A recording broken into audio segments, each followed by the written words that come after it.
Hey everybody, man, it's so fun for me to introduce to you Amber Hall. Amber is in Savannah, Georgia, but you are attached to somebody here at Beacon. You want to explain that? I am attached to Denise Cooper, who's known as BB at Beacon Care. I am the daughter of BB, and it is so elated for me to be here today. Thank you. Amber, your mother she beams when she talks about you. So much so that now we are trying to schedule you for one of our staff meetings, hopefully in November, because we think you can come and just rock it and just kill it. Explain to everybody what you do. Okay, so I am a social worker. That was a talent given to me. I thought I wanted to be a teacher, but there were other plans for me, and I'm very thankful for that. So I respond to suicide calls and homicidal calls in the community, and those are crisis calls for the mental health community. And so basically, we respond wherever the crisis is. That can be home, McDonald's, the mall, or it could be at school. We definitely come wherever the crisis is at. And that is what I do, and I have been doing it for about 8 years, and I totally love it. Aside from that, I also am a social worker who believes in advocating for the care of caregivers. And that has been my new recent found joy of working with compassionate professional home care, with equipping and empowering caregivers to continue this journey with helping to take care of their family members, and also the caregivers from the agencies that come in as well, because we all can experience burnout. We all have family issues. I have a little saying that I think I got from a professor, that life is in session. So because life is in session for everyone, sometimes it's good for us to take a moment out, especially for our staff members, our caregivers and families, so that we can pour in, so that hopefully that revolving door continues to work and we're all providing continuity of care. Man, oh man, oh man, that's good. I mean, I want to dive into that a little bit more. So Amber, why is it that so many caregivers, like your mother's a tremendous caregiver. She's a nurse. Why do so many CNAs, RNs, LPNs, for me, they're like mechanics. You know, they're always working on somebody else's car, but never their own. Why is that? Well, I think it's a given talent. I think it's like a gift, your talent that you share with the world. And if you know that this is a gift that you have, you want to be able to give it to as many people as you can give it to. So when I look at like nurses, and they definitely are the mechanical drivers, especially in what we're going through right now. So my heart bleeds for nurses and doctors during this time, because you all are definitely on the front line. But I truly think that it is about knowing that this is your gift that you want to share with the world. And that sometimes causes us to put ourselves aside and take care of what it's in. So it's that God-given talent that I believe is what happens. Yeah, passion. Like, people are very passionate. Yeah. Absolutely. So what do you do when, you're a caregiver and you are exhausted, you know it, but you still have patience? Like, you still have to be a caregiver. Like, do you have any, like, just quick ideas? How can they manage their soul better? So I can only speak personally first, because I feel like personally is definitely a passionate way. And people sometimes they don't want to know all that you know. They want to know that you care. So if I had to show or explain or communicate about how I care about how we take care of ourselves in situations like this, I would say always have a safety plan for yourself. We only think about a safety plan when there's a crisis involved.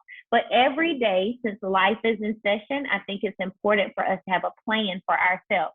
For example, if I know that I am headed to a difficult call, or I am getting ready to have to intake a new patient into the home care agency, I will play a playlist that's specifically for when moments are difficult.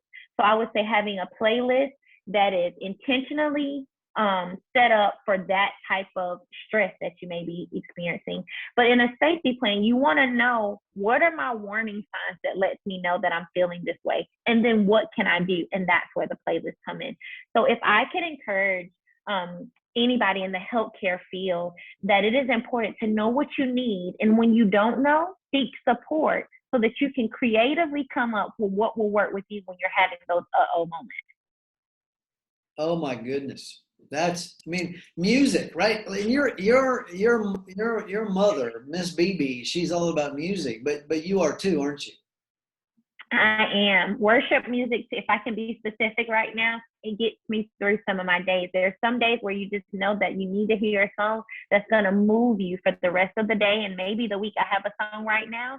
I watched another lady in the Chick-fil-A line just have a great time praising. And that song has been my song for 2 weeks on repeat. We do what we have to do for ourselves. We have to. What was that song? That song is called, let me pull it up because I always mix his name up, but it's Phil Whitman, I believe. It's called House of Worship. Yep. Phil Wickham. Yep.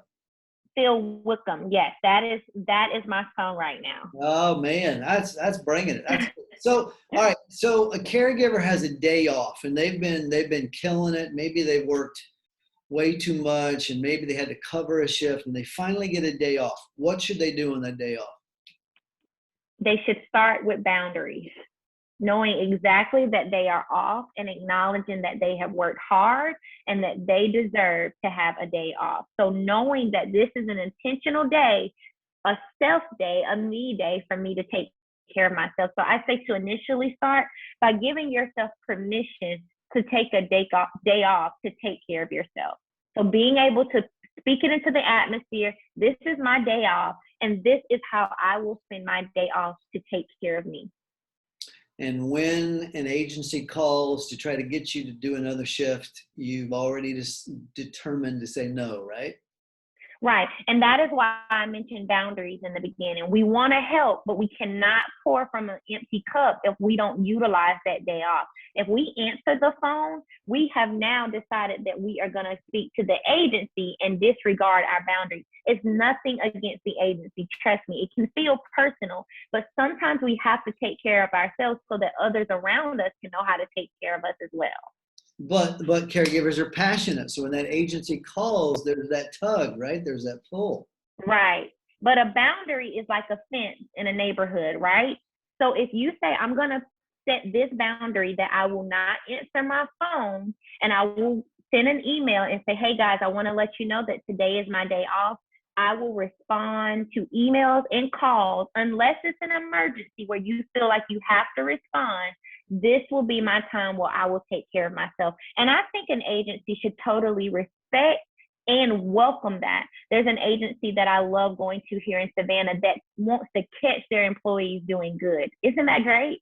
That is. That's really good. That's, as a pastor, a day off is a holy day, right? Like we could call that a Sabbath. And God said, look, you need to trust me more than you trust yourself. Like, let me show you what you can do with 6 days if you give me that seventh day, right? Beautiful. Yeah. All right. And with what you just said to me, I just wanted to share, we can even use that as a good boundary to say, this is what I'm going to do. Yeah. Yeah. It is. Count it as a significant holy day. Yes. And like sometimes we don't take Sabbaths until we get everything done. That's not the concept of a Sabbath.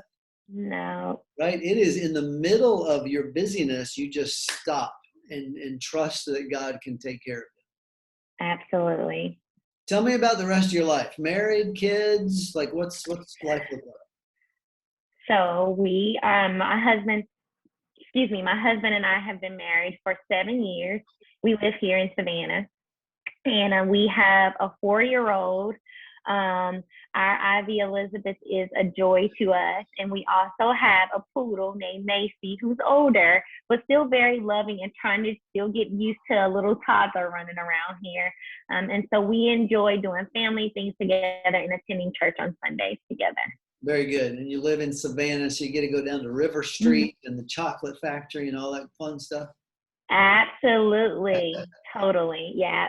All right. So Amber, here's, we connected because I believe your mother shouted you out on our social media platforms. And so you won our recent giveaway.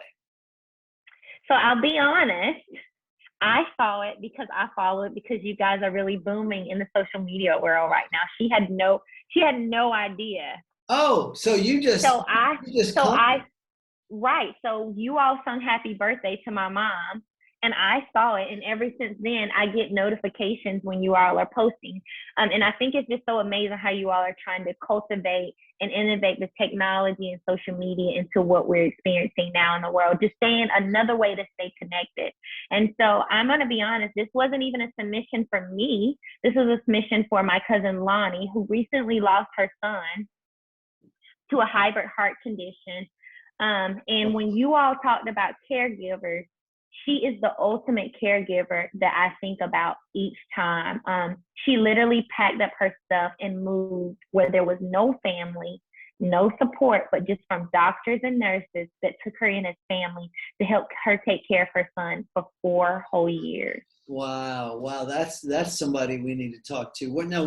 Absolutely. Where is she? So Lonnie is currently in Laurel, Maryland. Okay, okay. Yeah, and she would love to talk. Her story is powerful. We lost our Elijah back in March, and that is still difficult. However, Lonnie has started this thing called Happy Grieving, and it is teaching her to stick the landing for herself. Because in the midst of losing her son, not even a year before that, she lost her mom, and she watched her mom needs of having to have a caregiver, and then she also took on this role as the caregiver, which is the absolute best role that she will tell you that she could have ever taken. So honestly, I submitted this on behalf of my cousin because I'm just at awe at what God has done in her life, but more importantly, what is to come, what Elijah's life will look like, continue living through her. And she was an amazing, amazing caregiver. That's cool. Well, thank you for jumping into our giveaway. Now, I'm gonna ask for this, like the Price is Right excited response. All right, so we can do like a commercial here. But so because you would it be okay if I asked Lonnie to join really quick? It's truly her. Sure. Yes. Can we do that? We can definitely do that because this part will be edited, right? Yep. Okay, give me just a second. She'll jump right on.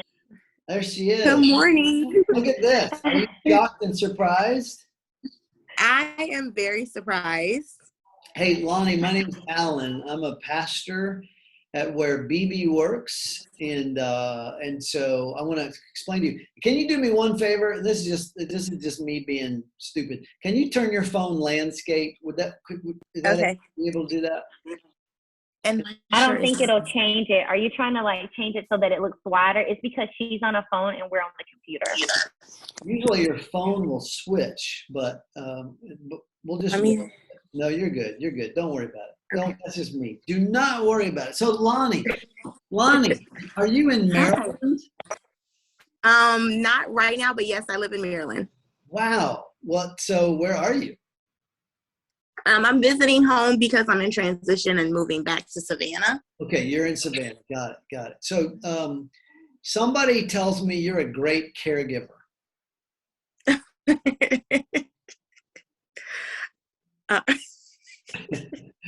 I like to think I'm okay. No, what is that? No, come on. Are you passionate about caregiving? I guess so. I mean, I'm guessing I'm an excellent caregiver because everyone thinks I did an awesome job with my son. Yeah, I've heard. And I feel like I was just doing a job of a mother. So I never take on, accolades when people tell me I'm doing an excellent job, because at the end of the day, God blessed me with that job to be a mother, and you can never do enough to be that. So, I mean, I'm okay. Well, if your caregiving comes from your faith, then it's more about God than you. So you are an excellent caregiver, right? Thank you. You are welcome. Hey, listen, understand you've been through a tough season, and I'm so sorry for that. But we want to try to like brighten or lighten your day a little bit. So let me tell you what happened. Amber, who is she your cousin? My cousin, my best friend. Yeah, all of the above. Like she spoke very highly of you. And in fact, she spoke so highly of you that she entered your name into our contest. And our contest was a simple giveaway Now, I don't want you thinking you want a car or something like that. But for a caregiver that never, caregivers usually don't take care of themselves. And one of the things that Amber just told me was that music is a really good thing for a caregiver to take care of themselves. So what we gave away, and I don't know if you even know, do you know who John Mayer is? You ever heard John Mayer? I have. So he has a new album out called Sob Rock, which is a great album. I love it. He's a great guitarist. He's a great singer, great songwriter. And he's got a new tour, and so they have tour t-shirts. So what we're going to send you, just to brighten your day a little bit, is his new album and a John Mayer t-shirt. But beyond the stuff, just know that people in this world think you're incredible and that you're an amazing caregiver. Thank you so much. So just keep after it. It's just not even about the gifts. It's just the fact that someone is always recognizing me for something that I feel like doesn't even really need recognition. Well, I think we all need recognition, especially during difficult seasons, and we're still able to be great caregivers. So your wonderful cousin, best friend, superhero Amber shouted out another superhero Lonnie. And so thanks for what you do, and we're going to be sending you that stuff, okay? Thank you so much. You are welcome. You're welcome. Hey, you all.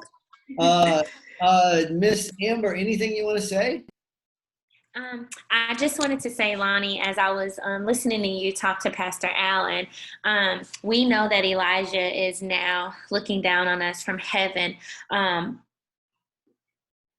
I want you to remember that, yes, as a mother, you did exactly what you needed to do. And I think now you are now getting this, being able to take care of Elijah has now transcended in you being able to take care of yourself now. I do believe that that is Elijah's God-given purpose here. And I know for sure that things are extremely hard right now. But I want to let you know that the gifts that you stored up while you took care of your son are going to make room for you now. I promise you that. I got your back, and I love you so much. Amen. Wow. That is amazing. Miss Lonnie, when you get John Mayer's new album, will you just turn it up to 11 for me and have a great day? I surely will. Okay. Well, y'all, thank you for talking to me. Amber, thank you for talking to me. Lonnie, good to meet you. Thank you. It's so nice to meet you too. Just keep up the faith and the great work, and hopefully I'll get to talk to you guys soon, okay? Thank you. Thank you, Pastor Allen. Okay, all right. All right. Bye. Bye-bye.